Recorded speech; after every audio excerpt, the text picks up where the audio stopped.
Yeah, my character that I play in Modern Warfare 3 is Truck, Delta. You know, a real sort of straightforward guy. Out of the four-man team, I guess he's the most sort of like down the middle, technical, you know what I mean, a real sort of stand-up guy. But they're all stand-up guys, but he's a bit more straight down the line. He's you know, a tough character, tough cookie, you know. He gets on with everyone else, but, you know, if someone's out of line, he's the first to say, hey, bro, you're out of line. We got to do it properly. So I'm having a good time playing him. I'm just getting to adjust to who Truck is. Well, my involvement, you know, I was asked by, you know, the Activision team and the Call of Duty team to be a part, as they do. They use actors, I guess, that they like, and, you know, that process goes through a casting process, and, you know, I was asked to be, you know, this character, Truck. But, you know, my involvement in it is really because I love to game. I've got the other Call of Duties. I've played them for a good 5 years, I think, and it's like a dream come true. Like, I haven't told any of my friends that I'm in Call of Duty because, you know, we all play it, and it would just freak them out. And I don't want to tell them. I just want to see if they recognise my voice in it. But, you know, I am a gamer, and I really wanted to sort of see what that world was like, you know. The thing about Call of Duty is that it's very realistic, you know, and so I always thought they used real people, you know, real soldiers, but it turns out that, you know, it's actors, and I guess actors that can bring sort of some personality to some of the characters, so I'm you know, just thrilled to have a shot at doing it. Acting, you know, via voiceover is a different beast altogether. It's kind of like, I don't know, it's kind of like having a car and being able to drive, but you don't have to put your hands on the steering wheel. Do you know what I mean? It's like, okay, just go. Don't worry, it'll turn for you. Because the acting's really done by the animation, but your voice, the textures of your voice kind of brings that alive. So it's a weird feeling. It's actually quite weird because, you know, on my first day, you know, the script's right in front of you. You know, brilliant. I don't have to remember my lines. I can just read them. Fantastic. But, you know, you do really get involved because you're using your imagination. But I think it's fun, you know, as an actor to be able to just use your voice and your vessel, and you can pull as many different faces as you want and really get into the body language. You know, when I'm doing my scenes, you'll see later, but when I'm doing my scenes, I'm sort of like holding up fake guns and, you know, aiming at stuff in the booth, and I look completely crazy to everyone else. But, you know, that's just my method. So it's one of the foundations of anything I want to do is I want to enjoy myself doing it. And I've been acting for millions of years, and you know, at this point, it's about the work. It's about, you know, having fun, having a good time, and you really get to live your dream. You know, you're a soldier, and here's what happens: you're gonna land out this helicopter, and you're gonna take out these tanks. You're like, what? Okay. Yeah. My preparation was just I wanted to match the intensity of what we saw in the last game.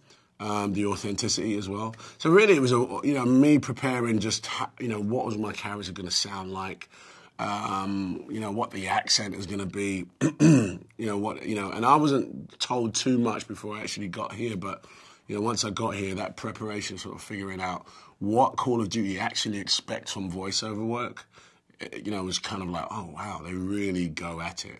And I know it was confirmed for me, but there's a lot of yelling. There's a lot of screaming. It's a very loud sort of game, and so, you know, I had to get myself prepared for that sort of high-octane energy.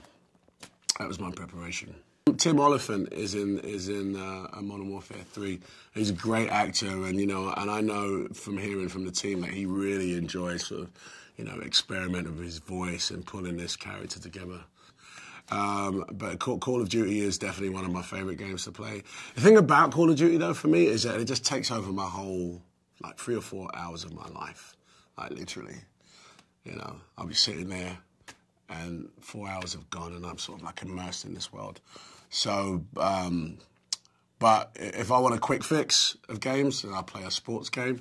But if I really want to get involved, you know, something like Call of Duty always works. No, I'm a gamer. I love gaming. I've been playing games since Donkey Kong on the little box thing, you know, I used to play with. And, you know, I progressed, you know, and I own a Xbox and a PS3, and I've got a Wii as well. Like, I'm a vagrant. Well, I think the success of video games is due to the value of money. that you get for these games now, you know? Like, it was pointed out to me, like, I think the average game is like $60. And for $60, you have, like, maybe 300-400 hours of gameplay, you know? And what with, you know, the way the games are made, sonically, visually, you're in a movie, you know? So you go see a movie, you go, I don't know, $15 to see a movie, it's 3 hours. And then you play Call of Duty, and you're there, you know, for a month possibly in this movie, and you're in it as well. So I think that, you know, that's very a big component to why the games are so successful. But the games are just getting much better, you know. They're just so much better, so much more involved, and you know, given that interactiveness, you know, just like a whole new experience. I can only imagine what's next, you know, with the advent of 3D and 4D, you can just imagine what the gaming world's going to be like. So I think that people just love the idea that they can spend a little bit of money on this game and just have hours of fun on it. The Call of Duty endowment, I think, is a phenomenal idea, and hats off to the guys that put that together. Because, you know, as an actor, you know, I get letters from vets and, you know, soldiers out there, you know, who, you know, they tell you things about their lives, and they're going home and what's going on. And a lot of the common cases is I'm going back, I might be coming back, and I don't know what I'm going to do when I get back, and so on and so forth. And like, you know, I think that Call of Duty, that's a huge success, has, you know, just a great heart to be able to help some veterans that come back home, you know. It's hard, it must be very hard for soldiers to you know, get themselves back into life and, you know, sort of get back into society. So if there is a, you know, a foundation like this that can help them, you know, steer them in the right direction, I think that's a great thing. And by the way, you know, much to the creators of the game, much to their sort of, you know, high five, you know, a lot of soldiers actually love the game, you know. So, I mean, it all goes full circle that, you know, they can, you know, possibly get help from the Call of Duty Foundation endowment. So I think, you know, as an actor that's a part of the team now, I think that's, I'm proud of it. And, you know, I wish it a lot of success. T90's on the road! T90's on the road! They're gone. They're gone. Got some casualties here. It's Onyx team. Raj. Overlord, this is Metal 02. I need an evac for 3 casualties. Coordinates follow. 7 Romeo 851. Nice. Nice.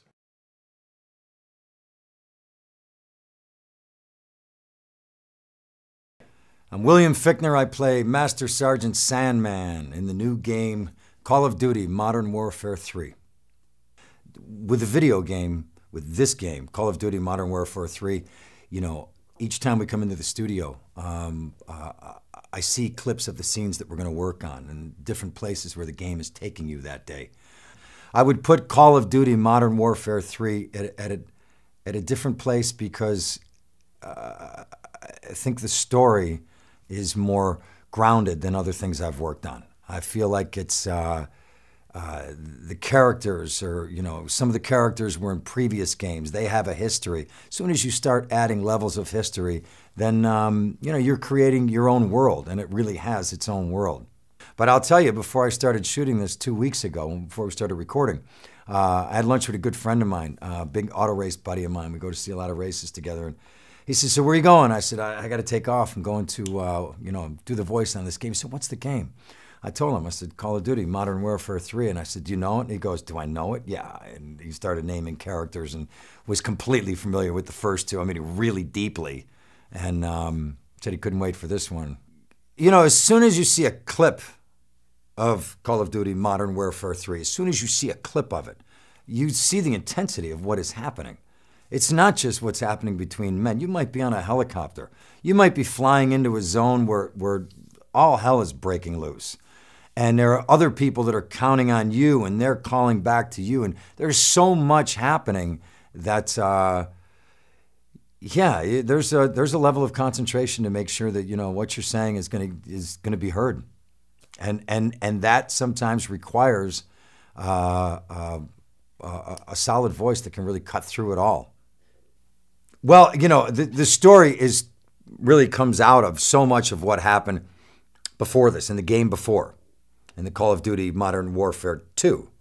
So much happens in that game that really is the beginning of what is happening in this game. I'm much more concerned about what's happening in the moments and how do we make the moments true, because the folks that are putting this game together do this better than anybody. And, you know, that's why Call of Duty Modern Warfare 3 is going to really, you know, be unbelievable. Our good man Keith will be in that booth and he'll say to me, "You're running right now. You know, you just stopped. You're out of breath. You got to take a moment. You got to settle down." It's things like that the physicality, you know, it's little things like that make all the difference in the world. I mean, just imagine a guy running in a scene and the voice coming out and he's not running. I mean, you hear that.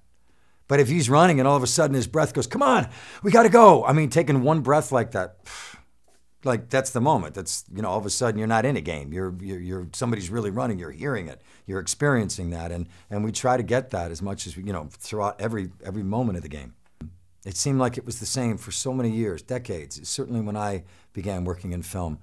And it's different now in the last 10 years. Video games are part of our landscape. It's part of, you know, how we work as artists and that.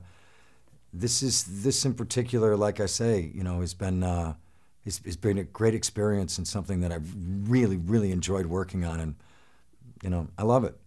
Call of Duty Modern Warfare 3. If it's that one, yeah, I'm in. Currently en route to objective ice pick. You got something higher priority? Roger, Overlord. We'll get it done. Granite team is going after the daughter. We're going to watch their backs. Bird is down. Bird is down. Just get us as close to the roof as you can. Go, go. Head for the roof. We need to get to the roof. Come on.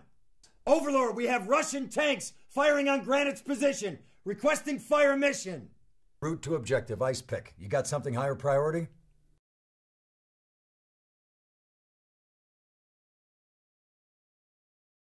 Glad to have you in our corner, Sandman. The Russians are using electronic countermeasures to jam our comms and guidance systems. The primary emission tower is on top of the stock exchange. I need your team to destroy it. The jammer's full spectrum, so until it's down, you'll have no radio contact. I have ground assets to get you close. Over. We cannot lose New York. We cannot lose New York. Are there any special mission units in the area we can request? No, but we received actionable intelligence on his bomb maker. The situation is developing.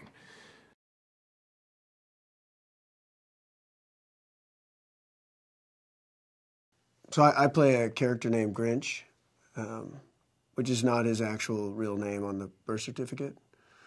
I went to high school with a guy named Grinch, and I think that might have been actually his real name. But this is a code name, because he's a Delta Force guy, so it means he's, you know, the best of the best. He's part of a group of badasses that are going all over the world and kicking ass and taking names. And he's got a kind of a great attitude, kind of a cool sarcasm to him, and all in all, pretty fun for me to play. Well, you know, the VO work and as opposed to the acting on a television show or movie set or something. It's still more or less the same. You know, you're working with a director, you're working with a group of people, trying to help tell the story. The difference is it's very meticulous. You're going kind of line by line. You know, literally almost before every line, you're being given the circumstances, a lot to, because you're not in that world itself. You're in, you know, you're needing to be told where you are, the level of intensity, the volume, the noises around you, because none of that's there for you to work off of. Then once you're given that, it kind of comes back to the same deal, you know. The cool thing about when I first came in here, when talking to the guys about the world they were trying to create, was the truthfulness of the world, which was kind of great to see. So it was very refreshing to kind of see how much attention was being paid to try to get that real military sound, real just straightforward, and just trusting it. And I mean, I think the people who put these games together are so aware that the game itself is so visually stunning and intense and dramatic that they don't need to put so much on the performances. That was kind of cool. I am not that familiar with video games. I don't play a lot of video games. It's good news, bad news, really. Because when I do play them, it's not just where did the time go. It's what day is it? You know, it's they're so engrossing. Well, I mean, the first thing that's sort of